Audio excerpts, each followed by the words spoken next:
Alright guys, we finally have the full spoilers for chapter 6 of Boruto 2 Blue Vortex. And let's just say for the most part, it's very text heavy, which is also very important. Now we did get Boruto versus Mitsuki, which also revealed some very cool abilities, but for the most part this chapter seemed to focus on Shikamaru finally finding out that Boruto is indeed Boruto. So we have a lot to discuss, but of course we're gonna start from the top. Now the person on the cover for this month is actually Shikamaru, which does make sense given the focus, but the title is also 3 years, which means that the focus of this chapter is mainly the time skip and what has happened since. So on the first few pages of chapter 6, we see that Shikamaru is having a conversation with these old geezers who are still alive for some reason, and based on the translated text, it seems like the main purpose of this conversation is the extermination of Boruto. Now the spoilers aren't as organized as they normally are because Abdul isn't here at this moment, but the conversation is structured enough for me to understand who is actually speaking. So the lords are saying, Boruto the betrayer, being chased after us after going after the Akage's life. Why did he come back? Then Shikamaru replied saying, I don't know the truth, but looking at the result, we can't deny the fact that Boruto saved us to retreat code, but he's missing again. The lords then replied saying that it doesn't matter what the issue is behind. Listen, you must eliminate Boruto. It's a problem about the trust of the Hidden Leaf village, especially the attempt to assassinate Uzumaki Kawaki. The feudal lords are very upset, not only about the budget, but we might be in danger to run the village. Shikamaru then replied saying that he understands. So based on the conversation, it seems that Shikamaru is under the pressure of the feudal lords to take care of Boruto because he's a threat to the entire nation. And since technically Kawaki or Boruto is the responsibility of the Hidden Leaf village, he's technically a rogue ninja of their village, so they have the main responsibility to get rid of him. And what we later find out is that there's also some trouble with Shikamaru being the Hokage as well.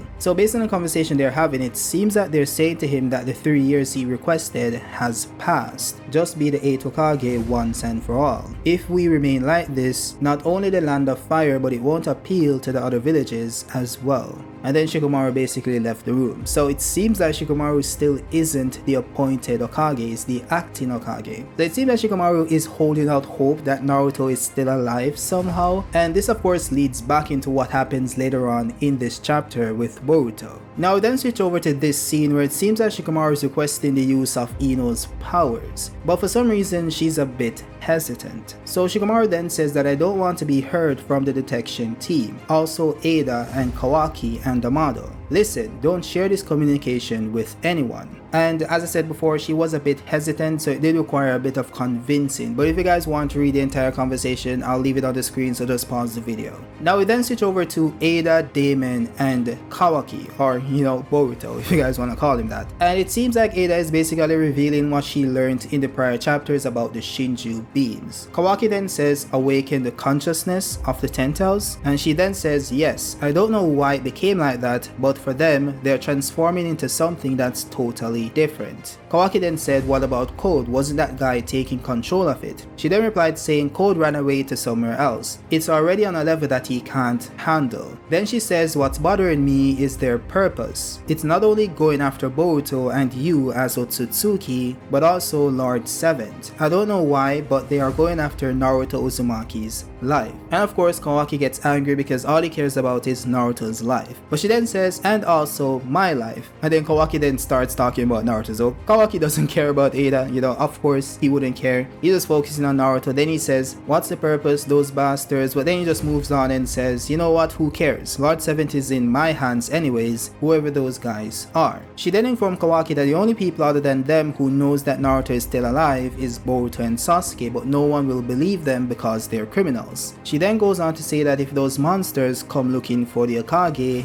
won't everyone notice it? Which is kinda weird because all they'll have to say is that Naruto is dead, and send them on their merry way. Unless she has some reason to believe that these Shinjus also know that Naruto is still alive. Which is kinda weird because there's no indication that she knows this to be the case. So I don't know why she'd make that connection per se. Now I'm not saying that it's not true. They probably do know that Naruto is still alive based on the memories they possess, but she doesn't know that. So this is a bit weird, but we'll see how it plays out. Now this isn't shown here, but it seems like Kawaki sensed Boruto in the village based on what we saw in the prior chapters, and he started to leave. But it seems like as he was about to leave, Mitsuki snuck up behind him and knocked him out using one of his snakes. Now snuck up isn't the right word since he technically knew Mitsuki was there, they were having a conversation, but he did sneak him using the snake itself, so that's what I mean. We then switch over to Boruto having a conversation with Sarada. He then informs her that Sasuke has been turned into a 10-tailed tree, or whatever you guys want to call them. Now she did seem a bit shocked about the information, but the panel didn't really linger on Sarada to get a full reaction of it, and it also seems like we didn't get a clear translation of the conversation. But based on what we got here, it says, "Absorbed, you mean? Are you talking about the tree?" Boruto then says, "That's right. My master sacrificed himself to save me. I can't deny that he got defeated because of me." Sarada then says, "In the village, many people were attacked by the cloudgram and became a tree." Boruto then says that I can't believe that people other than the Otsutsuki are being eaten. The existence of the Ten-Tails is just to eat chakra with their instinct. It doesn't matter who it is. And when they finally eat an Otsutsuki, that chakra will then turn them into the Shinju. That's how it was supposed to be in the past. So basically it's just saying that initially the Ten-Tails just ate Otsutsukis and turned into Shinjus, but now it's eating humans and turning into Shinjus. So that's basically the difference there. The chakra itself doesn't matter. It's the fact that they're devouring humans as well, which isn't the case, or shouldn't be the case. Now we then switch over back to Shikamaru, and it seems like he's asking Ino to connect him to Mitsuki, and he then tells Mitsuki about the situation in the village. Of course, this is when Mitsuki knocked him out, so I got there faster earlier on because the conversation itself doesn't really matter, it's just what's happening here. So he then tells Mitsuki that Boruto is here in the village right now, somewhere in the village. Kawaki felt him. He's not caught from the detection team, he's also able to vanish his chakra, like Kawaki. He's probably in the southern part of the village. Tell it to Ada so she can get the exact place. And this is actually when Mitsuki knocked out Kawaki, and he justifies this by saying that if Kawaki goes too close to Boruto, Boruto is going to sense him and then flee the village. So that's his justification for knocking out Kawaki. Now then switch back over to the conversation Boruto is having with Sumire and Sarada, and it seems like he's explaining how the Ten-Tails transformed into the Shinju, saying that it's because of the Karma Seal itself, its ability to transfer consciousness. Now the conversation itself isn't clear based on the translation, so we're gonna leave it for the actual official release and we're gonna get into it of course. But what happened next is that Shikamaru connected to Boruto using Ino's ability, which is what he was requesting earlier on in the chapter.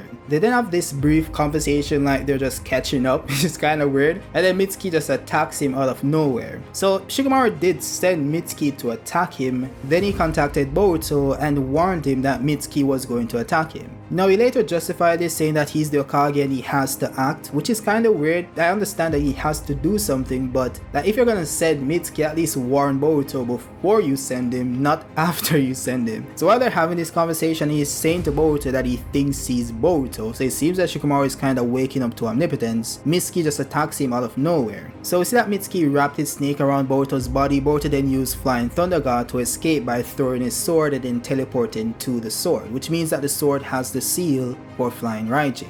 Mitsuki then attacked him using his snakes and Boruto chopped them up using purple lightning on his sword. So it literally said purple lightning. So when we saw him use the lightning before in the prior chapter versus the Ten-Tailed beings, the Shinjus, that was actually purple lightning, not regular Chidori. Now then get this amazing panel where Boruto jumps way up into the sky. And when I say jump, I have to clarify, he's actually flying here. But Mitsuki tried to attack him using these large snakes and Boruto flew up into the sky to avoid them. And he's basically suspended in the air in this Gojo-like pose, which is actually pretty cool. And then he flies off saying that he's gonna save his master no matter what. We then see that he landed outside the village on the outskirts and he's still having the conversation with Shikamaru. So Shikamaru basically is saying that Konoha is thinking of exterminating Boruto no matter what. But it appears that Shikamaru doesn't want to do that, but he also doesn't want to back up Boruto publicly. So he then says that I can give power to you with my own methods. Regarding that, I need your help. Boruto says that's nonsense. Shikamaru then says, well listen, aren't you actually Uzumaki Boruto? Saying this on my own, I still can't accept this assumption. It's something I didn't. So of course the conversation is a bit jumbled, that kinda didn't make sense, but of course we're gonna wait on the official translation.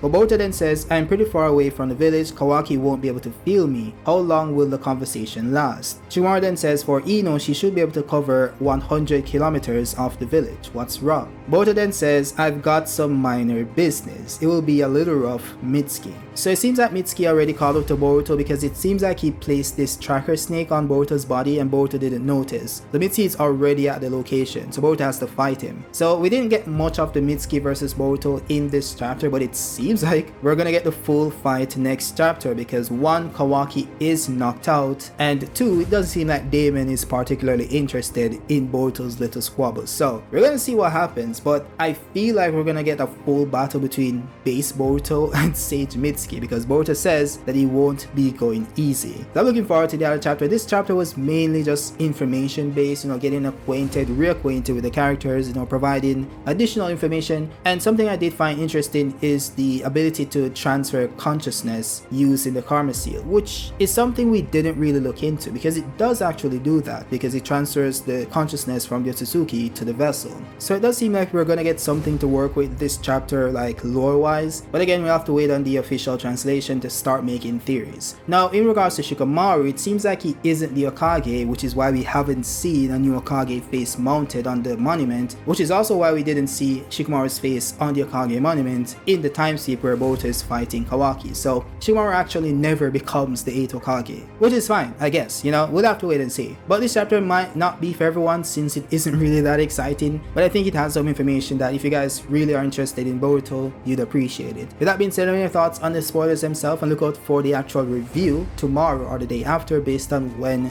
the full chapter comes out translated. So with that being said, I'll see you guys on the next one. Peace out.